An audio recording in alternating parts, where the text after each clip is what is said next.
बिस्मिल्लाहिर्रहमानिर्रहीम। अस्सलाम वालेकुम, दिस इज़ डॉक्टर दानिश। आज मैं एक बहुत ही कॉमन डिजीज़ जो हर दूसरे बंदे को है, हाथ सुन जाना, पाँव सुन जाना, पाँव में जलन होना, पाँव में सुइयाँ चुभना, इसके बारे में आपको बताऊंगा। सबसे मेन काज इसका जो है 90% जो लोग अफेक्ट हैं वो जिनको शुगर है, जो हाई कार्ब डाइट पे हैं, इंसुलिन रेजिस्टेंस होता है। इस तरह के जिन लोगों को शुगर होता है या जो लोग हाई कार्ब डाइट लेते हैं उनके नर्व जो है उसके ऊपर जो माइलेज शीट है वो डैमेज जाती है। नर्व का काम है वो सिग्नल पहुंचाना, मैसेज पहुंचाना। माइलिन शीट डैमेज होती है तो फिर उनको सिग्नल्स उस तरह से नहीं पहुंचते, हाथ सुन होते हैं, पाँव सुन हो जाते हैं, आपकी वेसल्स जो हैं वो कम वीक हो जाती हैं, ब्लड फ्लो आपको नहीं जाता तो आपके पाँव सुन रहते हैं, सो जाते हैं। लोग कहते हैं हमारे हाथ पाँव सोए हुए हैं। मेरे पास बहुत पेशेंट्स आते हैं जो कहते हैं हमारे पाँव में सुइयाँ चल रही हैं या जलन होती है या सो जाते हैं। तो मेन जो काज है 90% लोग जो अफेक्ट हैं वो शुगर वाले हैं, हाई कार्ब डाइट वाले हैं, इंसुलिन रेजिस्टेंस वाले हैं। सेकंड जिनको सर्वाइकल का इशू हो, मतलब गेट नेक का इशू है, अगर आपको पेन है नेक में या फिर मोबाइल ज़्यादा इस्तेमाल कर रहे हैं या स्टडी जो ज़्यादा कर रहे हैं उनकी वजह से उनकी जो नेक के मोहरे हैं, डिस्क जो है वो उन पर दबाव पड़ जाता है। तो हर डिस्क में से नर्व जा रही है, वेसल्स जा रही है। जब उन पर प्रेशर पड़ता है, दबाव पड़ता है तो ब्लड कम जाता है, वो डैमेज होती हैं तो फिर आपके हाथ सुन होते हैं, बाजू सुन हो जाते हैं, सो जाता है बाजू। कार्पल टनल सिंड्रोम की वजह से भी होता है, मगर मेजर जो कॉज है वो शुगर का है।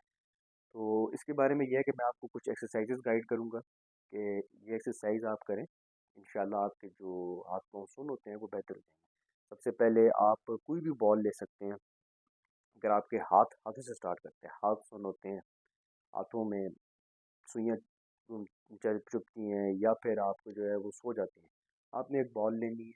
ठीक है, टेनिस बॉल ले सकते हैं, फोम वाली बॉल ले सकते हैं, या वो स्पाइक्स वाली बॉल मिलती है वो आप ले सकते हैं।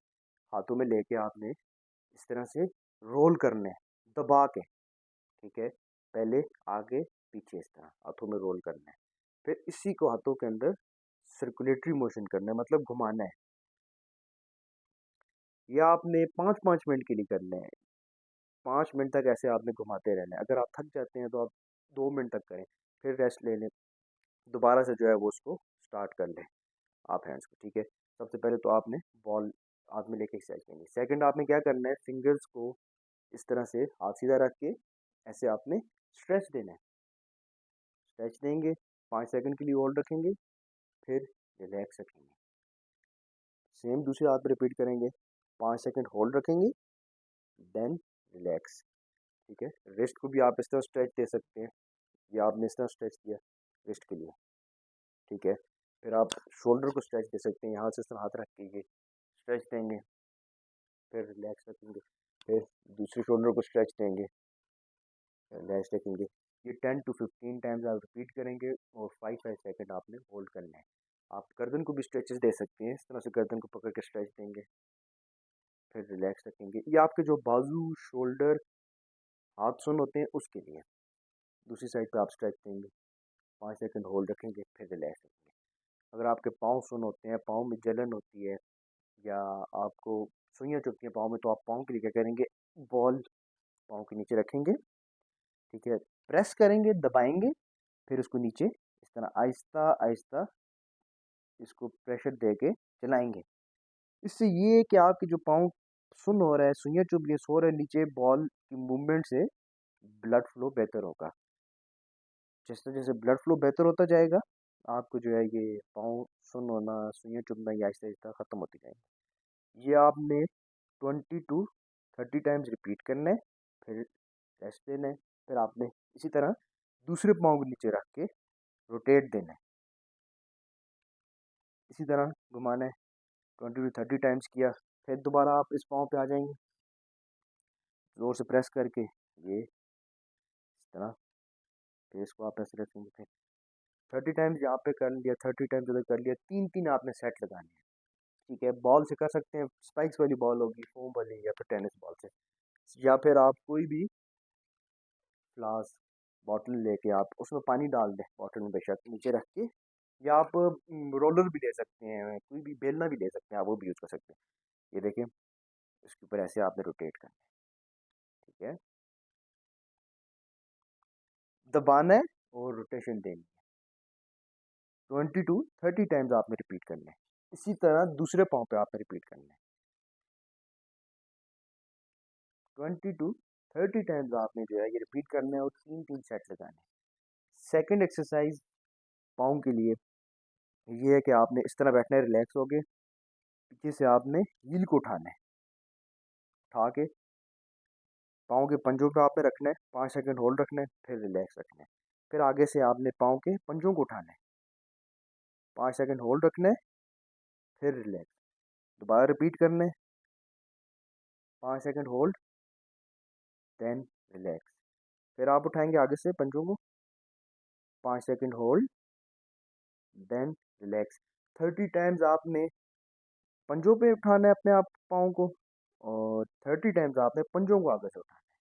ठीक। थर्ड एक्सरसाइज में आप जो है वो खड़े हो जाएंगे। ठीक है, खड़े होके आपने पाँव के पंजों पे खड़े होना है आपने, 5 सेकंड होल्ड रखने, 1 2 3 4 5, रिलैक्स।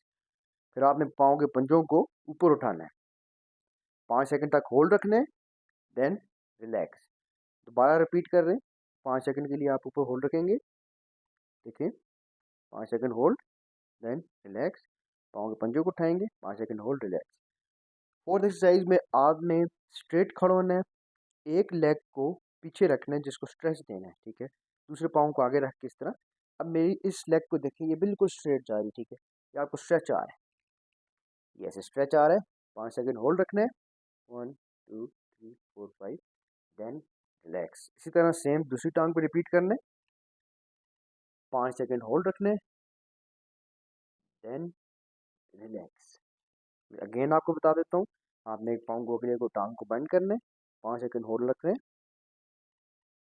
Then relax. दोबारा से करेंगे, 5 सेकंड होल्ड रखेंगे, देन रिलैक्स। ठीक है, उसके बाद जो फिफ्थ एक्सरसाइज है उसमें आप स्ट्रेट बैठेंगे किसी जगह पे।